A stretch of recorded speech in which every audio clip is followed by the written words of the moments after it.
Lecture 11 chapter 3 cell in series and in parallel. अभी यहाँ पर अगर हम देखें तो एक ही सेल से हमें जो डिजायर्ड वोल्टेज एंड करंट चाहिए वो ना मिले, ऐसा हो सकता है। एक से ज्यादा सेल्स जो है उसे कनेक्ट करना डिफरेंट कॉम्बिनेशन में कि जिससे करके हमें डिजायर्ड करंट एंड वोल्टेज मिले, तो इससे हम क्या बोलते हैं, कॉम्बिनेशन ऑफ सेल्स। तो ये जो सेल्स का कॉम्बिनेशन है वो हम सीरीज में भी ले सकते हैं एंड पैरेलल में भी ले सकते हैं। तो यहाँ पे जो है ये हमने सीरीज कनेक्शन लिया है कि जिसमें क्या, ये हमारे पास दो सेल है, तो क्या कि जब हमारे पास जो सेल है ये दोनों सेल का एक एक टर्मिनल जो है उसे एक दूसरे के साथ कनेक्ट किया जाए एंड दोनों ही सेल का जो दूसरा वाला टर्मिनल है उसे फ्री रखा जाए, तो ऐसे टाइप के कनेक्शन को हम क्या बोलते हैं, सीरीज कनेक्शन। कि ये दोनों जो सेल है उन दोनों का ये एक एक टर्मिनल जो है वो एक दूसरे से कनेक्टेड है एंड दोनों का ये वाला टर्मिनल जो है वो फ्री है, तो इसको हम क्या बोलते हैं, सीरीज कनेक्शन ऑफ सेल। अभी यहाँ पे हमारे पास जो है एक सेल है EMF 1 वाला एंड जिसका इंटरनल रेजिस्टेंस क्या हो, R1, एंड ऐसा हमने A एंड B के बीच में रखा है। Same way B and C के बीच में भी एक रखा है कि जिसका EMF कितना हो, ε2 के जितना एंड उसका इंटरनल रेजिस्टेंस हो R2 के जितना, एंड इन दोनों को हमने सीरीज में कनेक्ट किया है। अभी हम ऐसा सोचते हैं कि ये जो हमारा A से लेकर C तक का जो है उसका अगर हमें इक्विवेलेंट EMF चाहिए तो वो इक्विवेलेंट EMF किसके जितना हो, ε EQ, एंड अगर हमें इक्विवेलेंट रेजिस्टेंस चाहिए A एंड C के बीच का तो वो जो है क्या होगा, REQ। ठीक है कि लाइक R1 एंड R2 है, इन दोनों का जो इक्विवेलेंट रेजिस्टेंस हो क्या हो जाए, REQ। ε1 एंड ε2 इन दोनों का जो इक्विवेलेंट EMF आ जाए वो क्या आ जाए, εEQ। सो यहाँ पे अगर हम देखें A B C ये तीनों ही पॉइंट पे कुछ ना कुछ पोटेंशियल होगा, तो सपोज A पॉइंट का पोटेंशियल हो VA, B पॉइंट का जो पोटेंशियल होगा वो क्या होगा VB, एंड C पॉइंट का जो पोटेंशियल होगा वो क्या हो जाएगा VC। तो अगर हमें यहाँ पर पोटेंशियल फाइंड करना है, सपोज कि ये पहले हम A एंड B इतना जो है ये लेते हैं, तो क्या कि पोटेंशियल डिफरेंस हम फाइंड करें पॉजिटिव एंड नेगेटिव टर्मिनल का फर्स्ट सेल के लिए, कि ये ए बी के बीच में ये जो है हमारा क्या है, फर्स्ट सेल है, तो उसके पॉजिटिव एंड नेगेटिव टर्मिनल के लिए अगर हम पोटेंशियल डिफरेंस फाइंड करें तो क्या आ जाएगा, एक तो VA इसके लिए एंड सेकंड क्या आ जाएगा VB, तो इसीलिए क्या VA minus VB। Same way B and C है, उसके बीच में जो हमारा सेकंड सेल है उसके पॉजिटिव एंड नेगेटिव टर्मिनल के लिए अगर हमें पोटेंशियल डिफरेंस फाइंड करना है तो वो क्या हो जाएगा VB माइनस VC, तो वो ऐसा आ जाएगा VB माइनस VC। तो यहाँ पे हमने जो है एक फॉर्मूला देखा था वो क्या था, V equals to epsilon minus IR। तो इसके थ्रू अगर हम देखें तो हम ऐसा कर सकते हैं कि जो हमारा ये पोटेंशियल डिफरेंस है वो क्या है, VA माइनस VB, तो वो क्या हो जाएगा हमारा, यहाँ पर जो बीच में है EMF वो क्या है ε1 एंड माइनस क्या आ जाएगा IR1, कि यहाँ का जो इंटरनल रेजिस्टेंस था वो क्या था R1। सेम ये सेकंड वाले के लिए अगर हम देखेंगे तो वो जो है यहाँ पर हमने देखा पोटेंशियल डिफरेंस क्या, VB माइनस VC, तो वो आ गया इक्वल्स टू यहाँ पर जो EMF हो वो क्या है ε2 माइनस में यहाँ क्या आ जाएगा IR2, इसका जो इंटरनल रेजिस्टेंस है वो क्या है R2। तो ये इक्वेशन 1 हो गया एंड ये इक्वेशन 2 हो गया। तो इक्वेशन 1 में क्या है, तो हमारा A एंड B के बीच का पोटेंशियल डिफरेंस है, एंड इक्वेशन 2 में क्या है, B एंड C के बीच का पोटेंशियल डिफरेंस है। सो अगर हमें AC के बीच का पोटेंशियल डिफरेंस फाइंड करना हो तो हम ये दोनों इक्वेशन को ऐड कर सकते हैं, या यहाँ ऐसे डायरेक्टली देखो, यहाँ क्या है VA माइनस VB, यहाँ पर क्या है VB माइनस VC। अगर ये दोनों इक्वेशन को ऐड करेंगे तो उसकी ये दोनों साइड जो है वो भी ऐड हो जाएगी। तो यहाँ पर अगर हम देखें तो ये जो VB है वो किस में है, माइनस में, यहाँ पर जो VB है वो किस में है, प्लस में, तो ये दोनों जो है वो तो क्या हो जाएगा, कैंसल हो जाएगा। तो यहाँ पर बचा क्या है, VA minus VC।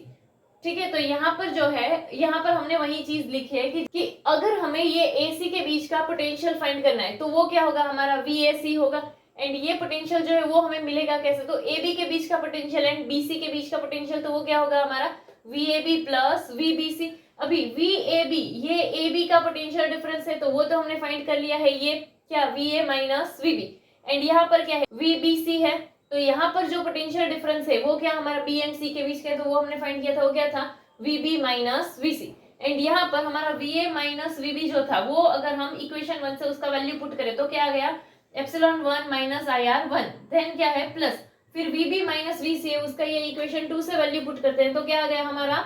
Epsilon 2 minus IR2। तो अगर हम सारे एप्सिलॉन को एक साथ ले ले तो क्या आ जाएगा हमारा ये एप्सिलॉन 1, फिर क्या है ये प्लस एप्सिलॉन 2, फिर यहाँ पर ये क्या बचा था माइनस IR1 एंड ये वाला जो बचा था वो माइनस IR2। अभी यहाँ पर ये एप्सिलॉन 1 एप्सिलॉन 2 तो ऐसे आ गया। अभी ये दोनों में अगर हम देखें दोनों में I है एंड यहाँ से अगर हम सपोज माइनस भी निकाल ले तो क्या होगा माइनस I निकल गया कॉमन में, तो यहाँ पर बचेगा क्या, चलो I तो निकल गया तो R1 बचा है एंड माइनस भी चला गया है, यहाँ पर माइनस गया है इसीलिए जब माइनस निकालते हैं तो क्या हो जाएगा ये प्लस हो जाएगा, तो इसीलिए यहाँ क्या आ गया ये प्लस आ गया एंड यहाँ पर I कॉमन निकल चुका है तो इसीलिए क्या बचा R2। तो ये वाला जो हमें इक्वेशन 3 मिला है, ठीक है। तो यहाँ पर अगर हम देखें तो ये एक हमारा इक्वेशन है, बट इसके अलावा हमने क्या देखा था कि अगर हम AC के बीच का जो इक्विवेलेंट EMF है हमारा उसे क्या बोलते हैं एप्सिलॉन EQ। तो वो हम ऐसा भी बोल सकते हैं कि जो एप्सिलॉन EQ होगा हमारा वो एंड जो है हमारा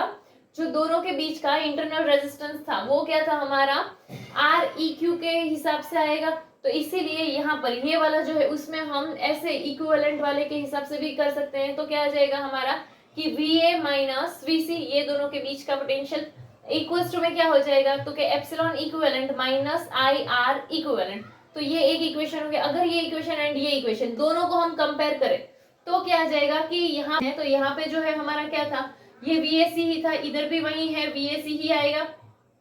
बट यहाँ पर क्या है epsilon EQ minus REQ and यहाँ पर जो है वो हमारा क्या है epsilon 1 plus epsilon 2 minus I। तो यहाँ पर ये पूरा जो है वो हमारा एप्सिलॉन इक्विवेलेंट बन गया होगा ऐसा बोल सकते हैं एंड ये जो पूरा होगा वो क्या R इक्विवेलेंट बन गया होगा ऐसा बोल सकते हैं। लाइक कंपैरिजन के हिसाब से तो हम क्या बोल सकते हैं कि एप्सिलॉन EQ इक्वल्स टू क्या हो जाएगा एप्सिलॉन 1 प्लस एप्सिलॉन 2 एंड ये जो R इक्विवेलेंट है हमारा वो क्या हो जाएगा R1 प्लस R2।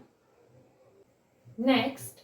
अगर हम सीरीज में जिस सेल को कनेक्ट किया है उसे थोड़ा सा अपोजिट कंडीशन में कनेक्ट करते हैं, यानी कि अगर वो हमारा ऐसे कनेक्टेड है, ठीक है, तो हम इसको ऐसे कर दे लाइक उसका अगर टर्मिनल चेंज हो जाता है तो ऐसे टाइम पर जो हमें सपोज कि यहाँ पे पोटेंशियल डिफरेंस मिलेगा वो क्या VBC इक्वल्स टू क्या हो जाएगा VB माइनस VC। बट यहाँ पे टर्मिनल चेंज हो गया, जैसे इसका अगर ऐसे चेंज हुआ होगा तो ये एप्सिलॉन 2 जो है ना वो क्या हो जाएगा हमारा माइनस एप्सिलॉन 2 एंड यहाँ पर क्या आएगा माइनस IR2। तो इस टाइम पे जो हमें EMF इक्विवेलेंट मिलेगा, जो एप्सिलॉन इक्विवेलेंट जो है वो हमने जो एप्सिलॉन इक्विवेलेंट देखा था वो क्या था epsilon 1 plus epsilon 2 plus epsilon 3 ऐसे कंटिन्यूअसली था। तो यहाँ पे जो है क्या कि हमारा ये एप्सिलॉन माइनस वाला है तो इसीलिए ये जो हमारा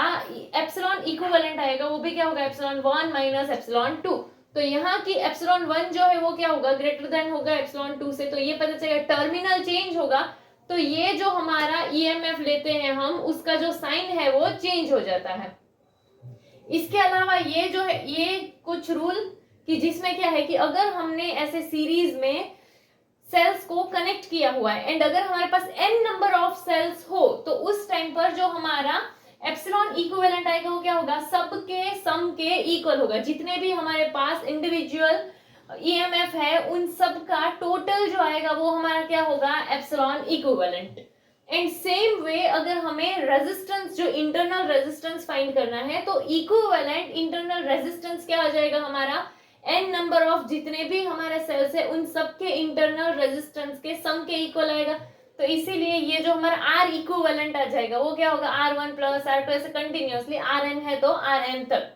इसमें भी यहाँ सेम चीज देखा कि एप्सिलॉन इक्विवेलेंट अगर होगा तो एप्सिलॉन 1 एप्सिलॉन 2 ऐसे अगर n तक है तो एप्सिलॉन n तक कंटिन्यूएशन में सबका सम करेंगे,